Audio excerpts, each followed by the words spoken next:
To all of you, welcome to my YouTube channel BEM point. तो आप सभी जैसे कि क्लास कर रहे हैं और आज हम मैथ कक्षा 7 का लेके आए हैं और हमारा चैप्टर पूर्णांक की समझ।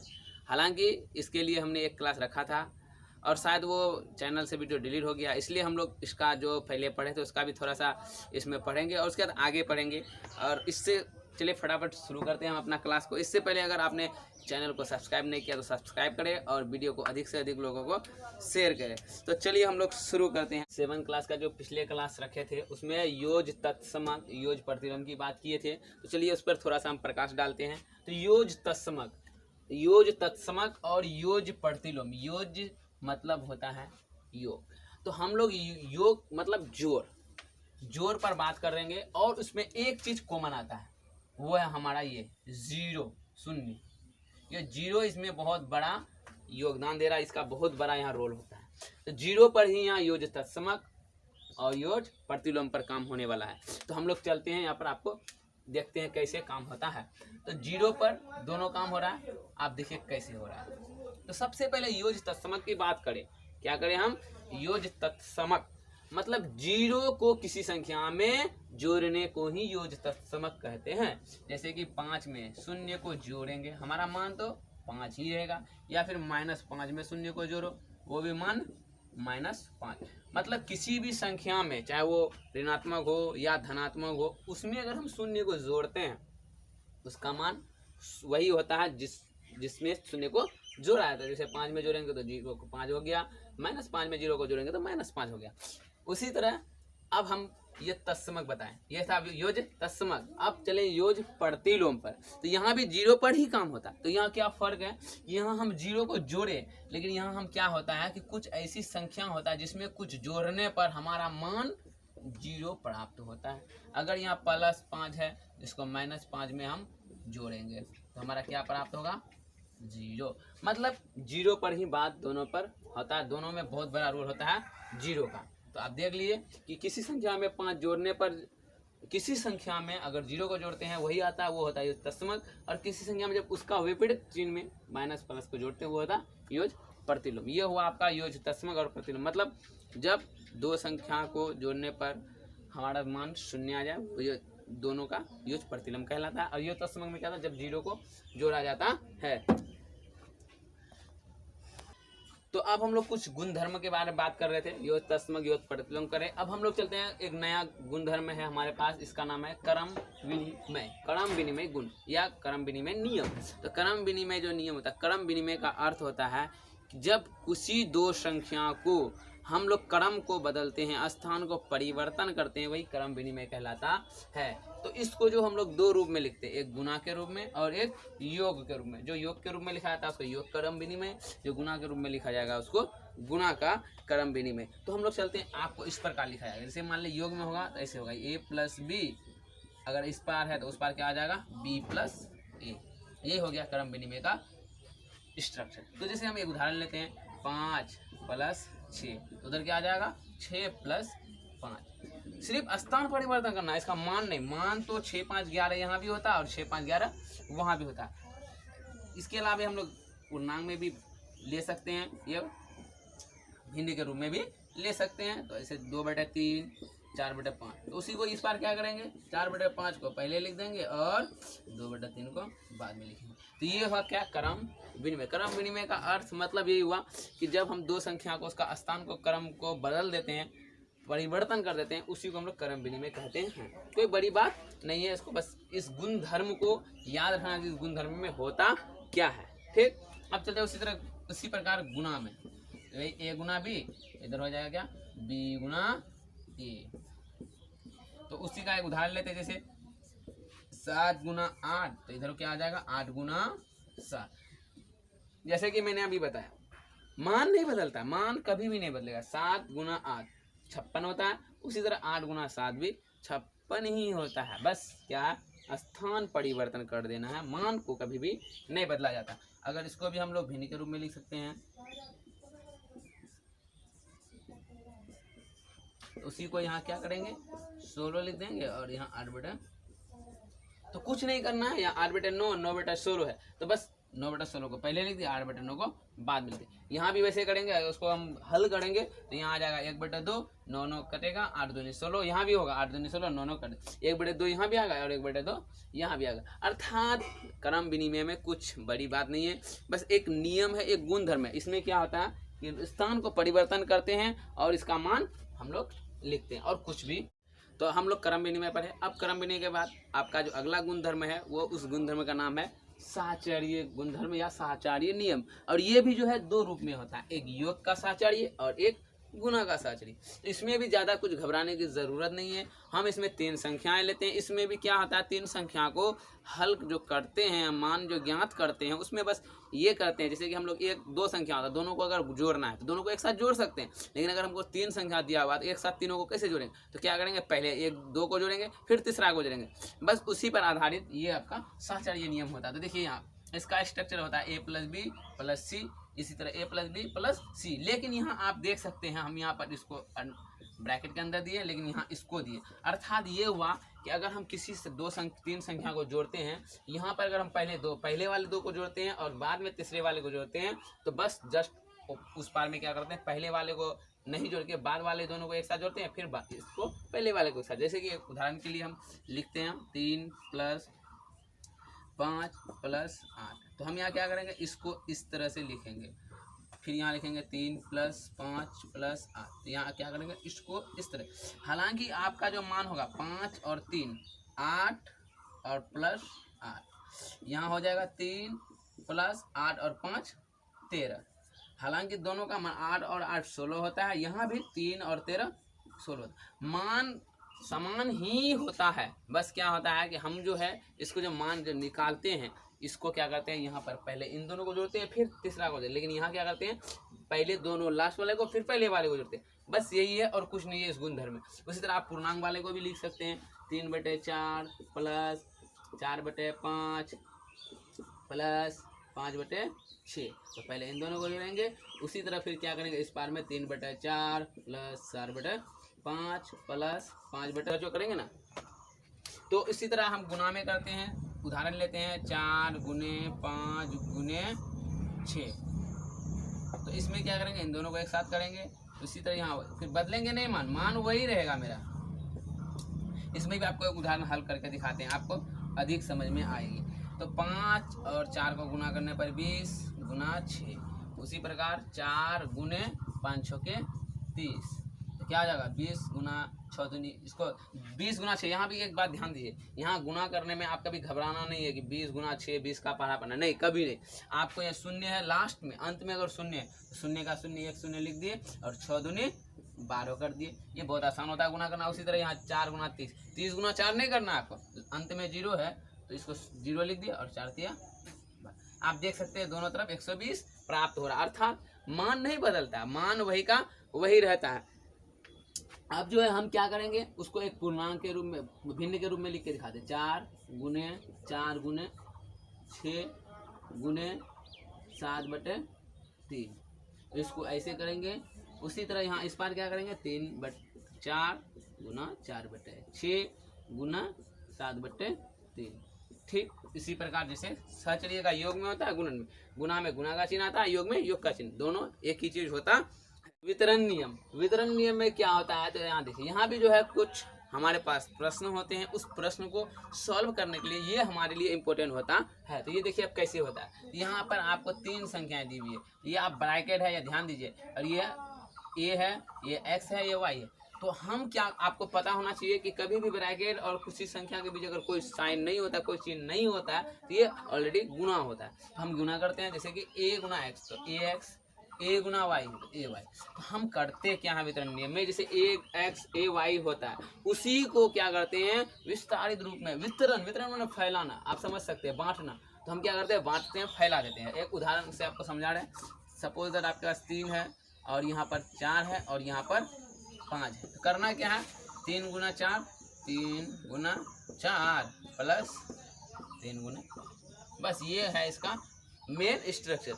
ये स्ट्रक्चर आपको याद रखना है। इसमें आपका मैथ भी सॉल्व होने वाला है। भले ही आपके इससे पहले वाला जो गुण था उसमें मैथ सॉल्व तो नहीं होगा, लेकिन वो याद रखना है। लेकिन इसमें आपका मैथ भी सॉल्व होने वाला है। अगर आपके पास इस तरह इस नियम से मैथ सॉल्व होगा तो आपको बताते हैं किस तरह। पहले इससे पहले ये भी जान ले, इसको भी हम लोग जिस तरह और नियम में किए उसमें भी कर सकते हैं, क्या भिन्न के रूप में। 2/3 और 5/4 और ये रहा 6/8। उसी को क्या करेंगे, ये देखिए ध्यान से, 2/3 गुना 5/4 प्लस 2/3 गुना 6/8। ये हुआ इसका स्ट्रक्चर। मेन रूप से इसका वितरण नियम का यही स्ट्रक्चर होता है। तो अब हम लोग चलते हैं इस पर जो है आपको मैथ कैसे बना। अगर आपको वितरण नियम से कहे कि निम्न प्रश्नों को वितरण गुणधर्म का इस्तेमाल करके हल करें, या फिर सिंपली कहेगा कि गुणधर्म का इस्तेमाल कर निम्न प्रश्नों का हल करें, तो आपको करना क्या है। सपोज एक उदाहरण लेते हैं हम, तभी समझ में आएगा। कोई भी मैथ उदाहरण से ही अधिक समझ में आता है। आपके पास 25 गुने 102, ये आपके पास गुना है, ये आपको दिख रहा है, ये आप सोचेंगे सीधे से गुना है। अगर आपको सीधे गुना करना है तो आप क्या करेंगे, 25 को 102 से गुना करेंगे। तो क्या करेंगे, 25 गुने 102, 2 5 10, 2 दूनी 4 5, 0 0 25, 0 5 5 2। ये आपका हो गया नॉर्मल, जो हम लोग बचपन से करते आए हैं। लेकिन इसी को अगर हम वितरण नियम में करें, इसमें करें वितरण नियम में, तो आपको दिखाते हैं वितरण नियम में कैसे होगा। तो क्या करना है, 25 गुने, ये गुना का चिन्ह है, 100 और 2 है, 100 प्लस 2, ये 102 ही है। 100 प्लस 2 मतलब 102 ही, मान बदला नहीं है, बस उसको हम वितरण में बांटे हैं। 102 को 100 प्लस 2 के रूप में लिखे और बांट दिए। अब क्या करेंगे, देखिए यहाँ पर सेम आ गया, ए एक्स वाई, ए इंटू एक्स प्लस वाई, यहाँ ए इंटू एक्स प्लस वाई। तो करने क्या है, ए एक्स ए वाई, तो यानी ए एक्स ए वाई। 25 गुने 100 प्लस 25 गुने 2, तो क्या होगा, 25 को आपको अभी कुछ देर पहले ही बताएं कि शून्य अगर रहे हमारे पास तो गुना करना आसान होता है, गुना करने की जरूरत नहीं है। 100 को हमको 25 का पारा नहीं पढ़ना, ना ही तो 100 का पारा पढ़ना है। बस क्या करना है, 2 शून्य है तो 2 शून्य लिख दिए, और 25 को 1, 25 ही हो गया। अब यहाँ 5 दूनी 10, 50, 25 के दूना 50। अब इन दोनों को क्या करेंगे, जोड़ देंगे, 0 5 और ये 5 और ये 2। आप देख सकते हैं कि ये कितना आसानी से सॉल्व हो गया। भले ही आपको एक स्टेप लिखना पड़ा आदि, लेकिन ये क्या होता है, हमारे जो है मैथ को सॉल्व करने में क्या होता है, आसानी प्रदान करता है। हमको आसानी से हल हो जाता है, हमको गुना करने में ज़्यादा परेशानी नहीं होती। क्योंकि अगर हमको 102 को डायरेक्ट 25 से गुना करना हो तो थोड़ा दिक्कत होती है। लेकिन 100 लाते हैं तो 100 होता है क्या, शून्य, जीरो वाला आ जाता है, जो हमको आसानी से गुना करने में सहायता मिलती है। ये है तरीका। इसी तरह और एक उदाहरण हम आपके सामने रखते हैं। दूसरा उदाहरण, सपोज दैट आपके पास 23 है और गुना करके दिया है 99। क्या दिया है, 99 दिया है। तो इसमें घबराना नहीं है, इसमें भी करना, 23 गुना 100 माइनस 1। यहाँ ये नहीं करना है 90 प्लस 9, कभी नहीं करना है। क्यों, हमको आसान बनाना है, ना कि हार्ड बनाना। 9 देंगे तो फिर तुमको गुना का तो बड़ा सा करना ही होगा, तो हमको क्या फ़ायदा हुआ आसान बनाने के लिए, तोड़ने का, टुकड़ा करने का। टुकड़ा करना वितरण में, तो उससे हमको फ़ायदा होना चाहिए, आसान होना चाहिए सॉल्व करने। तो आसान क्या होगा, 100 माइनस 1 किए। तो उसी तरह यहाँ भी है, जैसे किए 23 गुने 100, और ये माइनस का चिन्ह है तो यहाँ माइनस देंगे, और 23 गुने 1। देखिए कितना आसान है, 23 का लिख देंगे और 2 जीरो लिख दिए, और माइनस 23 को 1 से गुना करना 23 होता है, बहुत आसान है। अब यहाँ घटाएंगे, 0 में से 3 को घटाएंगे, नहीं हो रहा है तो इधर से लेंगे, यहाँ से यहाँ, तो हो गया 10, 10 में से 3 गया 7 बचा, यहाँ 9, 9 में से 2 गया 7 बचे, और ये बचा 2, ये और ये रहा 2270। तो देखिए कितने आसानी से हमको गुना करना नहीं पड़ा, हमको दिमाग में ज़्यादा जोर डालने की ज़रूरत नहीं है, बस एक स्टेप बढ़ाना और हमको आसानी से सॉल्व कर लेना है। अपने अपने किताब लेकर बैठ जाए सामने में, वो बेटर रहेगा। और हाँ, ये वीडियो थोड़ा सा लंबा होने वाला है, क्योंकि ये वीडियो में हमने पहले पिछले क्लास का भी थोड़ा डिस्कस किया, इसलिए वीडियो को अंत तक देखें, बोर फील ना हो। अगली वीडियो से हम कोशिश करेंगे थोड़ा छोटा ही वीडियो बने। तो हम लोग चलते हैं पहला क्वेश्चन पर। मेरा पहला नंबर का क्वेश्चन कहता है, निम्नलिखित के बीच की सभी पूर्णांक संख्याएं लिखिए। तो क्या किसके बीच की, एक नंबर में मेरा ये है, -5 और 5। तो सबसे पहले आप ये पहचानिए -5 और 5। तो ये संख्या को ये सिर्फ देखने -5 और सिर्फ 5 से बनाओगे आप तो आपको दिक्कत होगी। क्या दिक्कत होगी? -5 से किधर जाना है, 5 के बाद 6 होगा, ये भी बात कभी कभी नहीं, 5 के बाद 4 होगा, -5 है तो -6 होगा।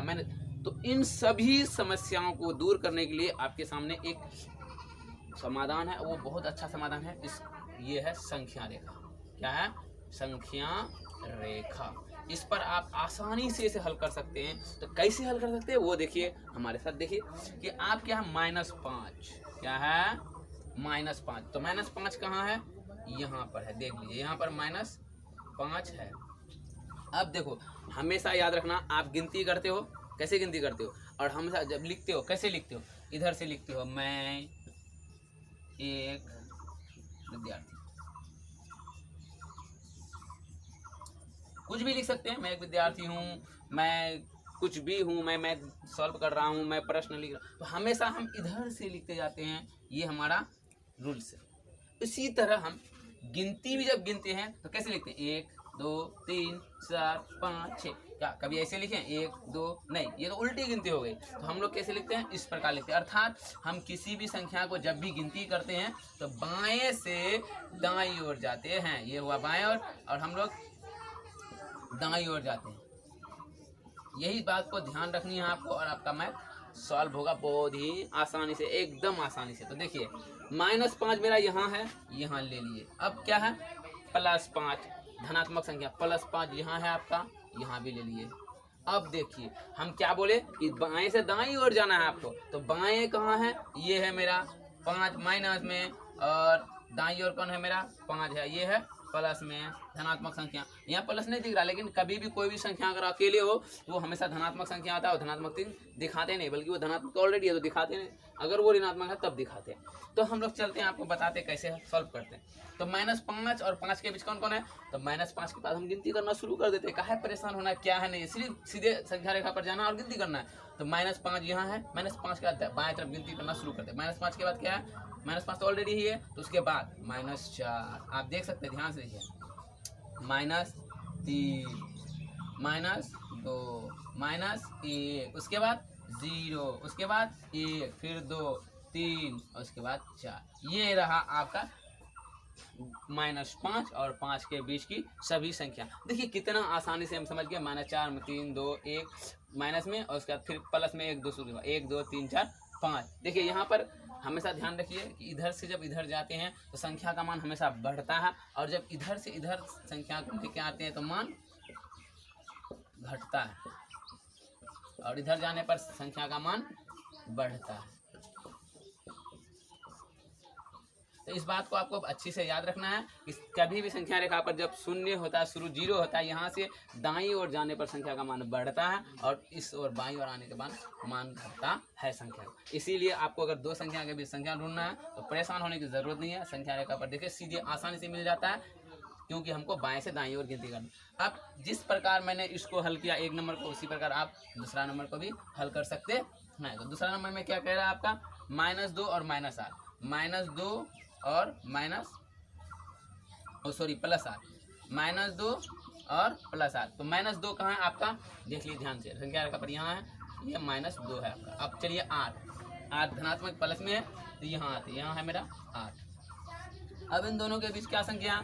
सीधी सी बात है। उसके बाद कौन है? 1 है, -0 है, 1 2 3 4 5 6, और ये रहा 7। ये आपका हो गया -2 और 8 के बीच की सारी संख्या। उसी प्रकार यहाँ -6 और -2 पे, चलिए -6 और -2 पे चलते हैं हम लोग।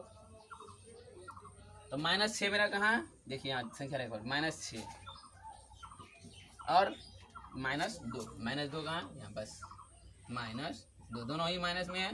तो अब हम इसके बीच का संख्या लेंगे। 6 के बाद कौन है भाई? -5 है। उसके बाद कौन है? -4 है। उसके बाद कौन है? -3 है। उसके बाद कौन है? -2 तो ऑलरेडी है। तो मतलब हमारा ये संख्या हो गया -6 और -2 के बीच की सभी संख्या। अब है मेरे पास अगला क्या है?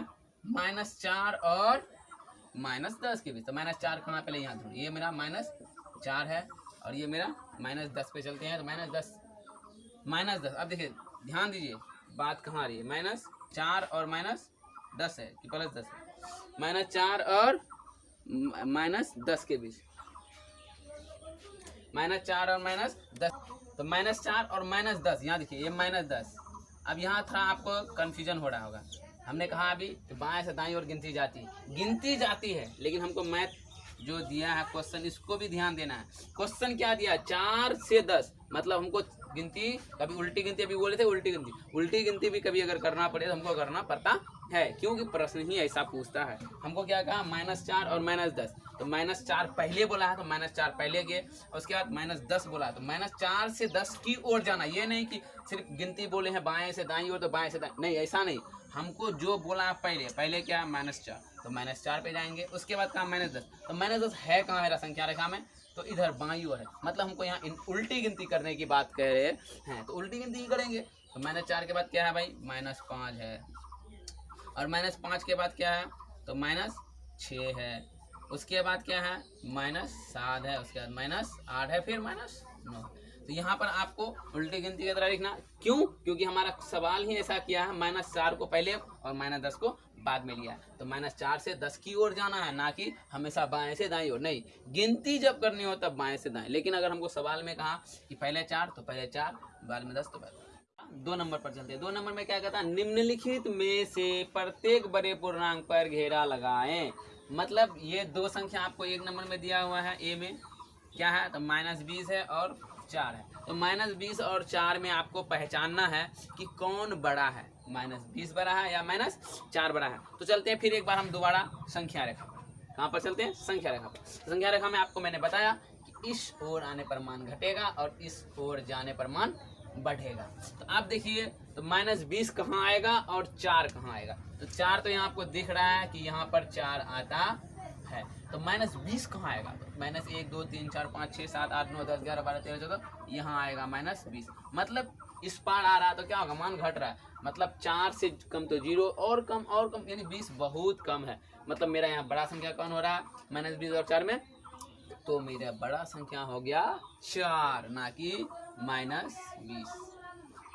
या फिर आपको एक इतना भी याद रखना, शॉर्टकट में याद रखें कि हमेशा माइनस वाला संख्या छोटा और प्लस यानी धनात्मक संख्या बड़ा होता है। अब चलिए 2 नंबर पर। अब यहाँ देखिए ध्यान से, दोनों ही ऋणात्मक मान है, -15 भी ऋणात्मक है और -8 भी ऋणात्मक, दोनों ही माइनस में, दोनों ही ऋणात्मक संख्या है। तो अब यहाँ क्या करें, यहाँ भी घबराना नहीं है, बिल्कुल नहीं घबराना, और ध्यान देना है फिर संख्या रेखा पर। संख्या रेखा पर क्या कर रहा है कि इधर आना है, तो यहाँ है 8 मेरा, -8 यहाँ है, ध्यान दे, और 20, ये 15 कहाँ जाएगा, यहाँ 12 आएगा, 13 आएगा, 14 आएगा, और ये यहाँ 15 आएगा। अगर हम संख्या रेखा को बढ़ाते हैं तब, तो संख्या रेखा का बढ़ा के अगर हम यहाँ 15 तक आ रहा है, तो अर्थात समझ जाइए कि हमारा संख्या रेखा किधर आ रहा है, बाईं ओर बढ़ रहा है। किधर बढ़ रहा है, बाईं ओर बढ़ रहा है। मतलब क्या होगा कि मान इधर जब बाईं ओर आता है तो क्या होता है, घटता है, ना कि बढ़ता है। तो अर्थात मेरा क्या हो गया कि ये जो इधर जो भी संख्या आ रहा है, ये संख्या का मान क्या होगा, कम होगा, और इधर वाला का अधिक। तो यहाँ -8 और यहाँ पर क्या है मेरा दूसरा में -15 यहाँ पर। तो अब बताइए कौन बड़ा हुआ, तो दाईं ओर बड़ा होगा, मतलब -8 बड़ा हुआ। अर्थात ये कि -15 और -8 में मेरा -8 पूर्णांक बड़ा है और -15 छोटा है। अब चलते 3 नंबर में, -5 है और 0 है, तो यहाँ भी आप वही इस्तेमाल कीजिए, यहाँ 0 और इधर आएंगे तो यहाँ -5, मतलब छोटा है -5 और 0 है बड़ा, तो 0 को हम ऐसे घेर देंगे। अब चलते हैं उसी प्रकार, यहाँ -10 20 है और -7, सेम टू सेम यहाँ देख सकते हैं आप बी की तरह, तो -7 बड़ा होगा और -20 छोटा होगा। उसी प्रकार यहाँ साफ साफ दिख रहा है -2 और 25 है, तो 25 हमेशा ही बड़ा होगा, क्योंकि ये प्लस वाला चिन्ह का है, धनात्मक का, और ये ऋणात्मक। अब यहाँ भी वैसे देखिए ऋणात्मक मान है, तो ये 18 बड़ा होगा और ये -20 छोटा। रिक्त स्थानों में उचित चिन्ह बड़ा, छोटा और बराबर, तीनों में से किसी एक को भरना है और पहचान कर कौन बड़ा है कौन छोटा है। तो आपको पता होगा बड़ा की तरफ मुँह खोल।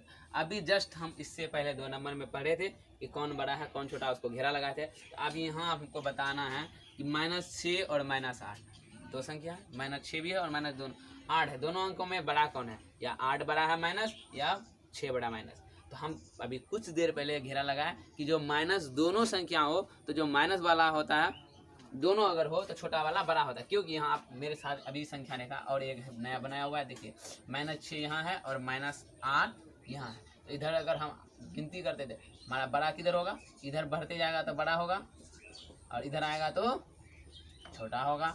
तो हमारा क्या होगा, इधर आ रहा है 8 तो 8 छोटा, मतलब ये 6 बड़ा। तो 6 की तरफ हम क्या करेंगे, बड़ा का चिन्ह ऐसे मुंह खोल देंगे। अब दूसरा नंबर में 4 और 0 है, तो साफ साफ सब जानता होगा कि 0 छोटा है और 4 बड़ा होता है। 0 छोटा और 4 बड़ा होता है, इसमें कोई शक की बात नहीं। और इसी तरह इसको खोल देंगे। यहाँ -15 है और 2 है, तो साफ साफ पता है माइनस वाला छोटा होता है, क्योंकि माइनस इस तरह इधर आ जाता है, प्लस वाला उधर, तो 2 बड़ा है। अब यहाँ देखिए, यहाँ ध्यान दीजिए, -50 है लेकिन इधर -54 है और +4 है। यहाँ ध्यान देना है, डायरेक्ट नहीं करना, पहले हमको अंदाज लगा लेना ये माइनस, इसका मान टोटली क्या होगा। -54 में 4 को घटाना है तो -50 मेरे पास आएगा। क्यों, क्योंकि अब देखिए हमेशा ध्यान रखना, दो संख्या में अगर एक माइनस का चिन्ह हो एक प्लस का चिन्ह हो तो हमेशा वो घट जाता है। तो लेकिन घटने के साथ साथ उसमें एक चीज़ ये ध्यान रखना है, बड़ी संख्या के आगे जो चिन्ह होता है वो मान जो परिणाम होता है उसके सामने आता है। जैसे कि यहाँ 4 है, प्लस का चिन्ह में -54 है, माइनस का चिन्ह में 54 है, तो -54 और 4 में बड़ा मेरा -54 है, इसलिए -54 का चिन्ह माइनस यहाँ आ जाएगा तो -50। तो आप देखिए यहाँ भी -50, यहाँ भी -50, तो मेरा क्या आ जाएगा, ये नहीं तो छोटा है नहीं तो बड़ा, दोनों में कोई, दोनों बराबर है।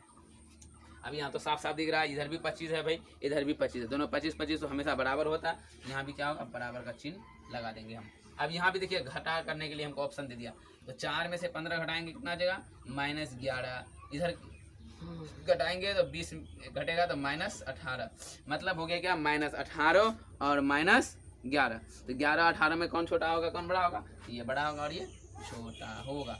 तब हम अब चलते हैं 4 नंबर पर। हमारा 4 नंबर में क्या कहता है, नीचे दिए गए पूर्णांकों को बढ़ते क्रम में लिखे। हम लोग इसको आरोही क्रम भी कहते हैं, ध्यान रखें, क्या कहते हैं, आरोही क्रम मतलब बढ़ते क्रम। तो इसमें होता क्या है, इन सभी संख्याओं को फिर से हमको इस तरह सजाना है, क्या करना है, इसी तरह सजाना है। लेकिन ध्यान रहे, सजाते समय बढ़ते क्रम का मतलब ये होता है कि सबसे पहले सबसे छोटी संख्या लेना है, उसके बाद उससे बड़ी, उसके बाद उससे बड़ी और लास्ट में सबसे बड़ी संख्या। तो यहाँ आपको पहचानना है कि सबसे छोटी संख्या कौन है। तो हमारे पास यहाँ धनात्मक संख्या भी है और ऋणात्मक भी संख्या है। तो ध्यान रहे कि सबसे पहले ऋणात्मक संख्या सबसे छोटी संख्या होती है। तो चलो ऋणात्मक को हम लोग टारगेट करते हैं, यहाँ है ऋणात्मक, यहाँ है और यहाँ, लेकिन इसमें भी 3 ऋणात्मक है। तो सबसे पहले सबसे छोटा को ढूंढना है। तो सबसे छोटा क्या होगा, 2 होगा, नहीं हड़बड़ाने जाना है, -2 कभी सबसे छोटा नहीं होगा।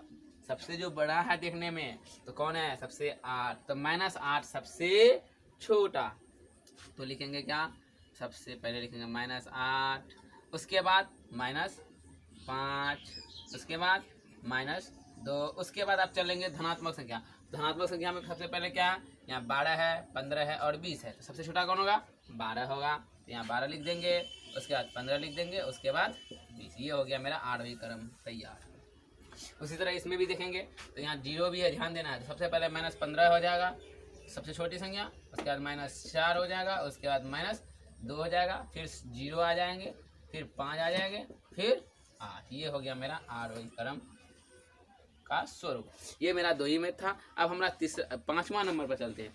5वां नंबर में तो हमारा अगला है 5 नंबर। 5 नंबर में क्या कहता है, नीचे दिए गए पूर्णांकों की अगली पूर्णांक संख्या बताइए। अगली मतलब इसके बाद क्या आएगा, बाद मतलब समझ में आ रहा है आपको, अगली संख्या बाद में क्या आएगा, इसके इधर क्या जाएगा। हम जब गिनती करेंगे तो हम गिनती संख्या रेखा पर चलते हैं। कहाँ चलते हैं, संख्या रेखा पर। संख्या रेखा पर अगर चलते हैं मतलब इसके बाद क्या होगा, तो हमको ध्यान रखना संख्या रेखा पर। संख्या रेखा के बाद यहाँ जो 0 होता है, यहाँ से इधर जाता है संख्या बढ़ता है, इधर जाता है संख्या घटता है, आपको ध्यान होना चाहिए। लेकिन एक बात और मैंने बोला था और आप भी जानते हैं, याद रखना है कि कभी भी संख्या गिनती जब होती है तो बाएं से दाईं ओर जाती है।